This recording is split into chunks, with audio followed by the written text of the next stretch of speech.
reprendre les propos que vous avez dit. Vous avez mis en cause donc, le président du comité régional Occitanie, Monsieur Oui, Jean-Bernard Nicot. Vous nous informez qu'il a été oui, condamné donc, par la commission disciplinaire de la FFCK oui, à une éligibilité de 5 ans, mais qu'il n'aurait pas respecté oui. cette peine. Pouvez-vous nous en dire plus? Alors, c'est plus précisément, c'est pas cette peine-là qu'il n'a pas respectée, c'est la mesure conservatoire, puisqu'en fait, il a été reçu le 11 avril en 2023 en audition, et la décision de la commission disciplinaire a été écrite et transmise le 25 avril, ce qui veut dire que la mesure conservatoire courait toujours jusqu'au 25 avril, et c'était une suspension de licence. Or, entre le 20 et le 22 avril, je ne sais plus quel jour exactement, il a animé une formation sécurité auprès de jeunes licenciés du comité départemental de l'Hérault, et il a représenté ce même comité départemental de l'Hérault ce jour-là.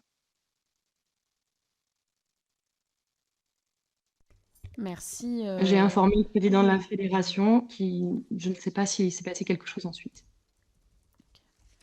D'accord, donc vous n'avez pas eu de retour ou d'informations sur le suivi une fois que vous avez fait tous les Non. signalements. Ok. Non, et j'ai essayé justement, moi, d'alerter en disant, en fait, j'ai regardé dans le règlement disciplinaire et nulle part il y a de paragraphe qui explique une procédure qui pourrait s'appliquer quand une personne qui est condamnée à une sanction disciplinaire ne la respecte pas. Donc, en fait, c'est un trou dans le règlement de la Fédération française de canoë-kayak. On ne sait pas expliquer ce qui doit se passer. L'impression que j'ai avec le recul, c'est que c'est très compliqué pour quelqu'un qui constate un problème qui n'est pas un problème classique. C'est-à-dire que si c'est une bataille entre deux personnes lors d'une compétition, finalement, c'est très cadré. Par contre, à partir du moment où c'est des choses qui vont concerner soit des CTR, soit des dirigeants, soit des structures, on ne sait pas par quel bout le prendre et il y a des filtres à différents niveaux. C'est-à-dire que là, dans mon cas, par exemple, la cellule Stop Violence peut être de bonne volonté et vraiment avec sincérité.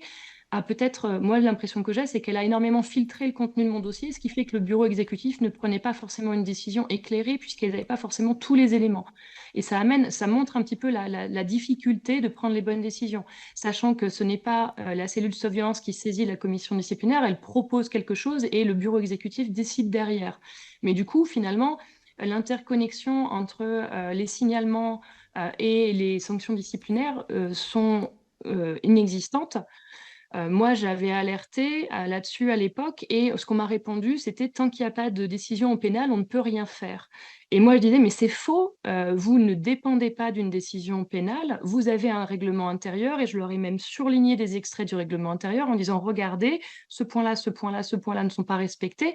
Donc, à ce titre-là, vous pouvez saisir une commission disciplinaire et éventuellement décider de sanctions si nécessaire.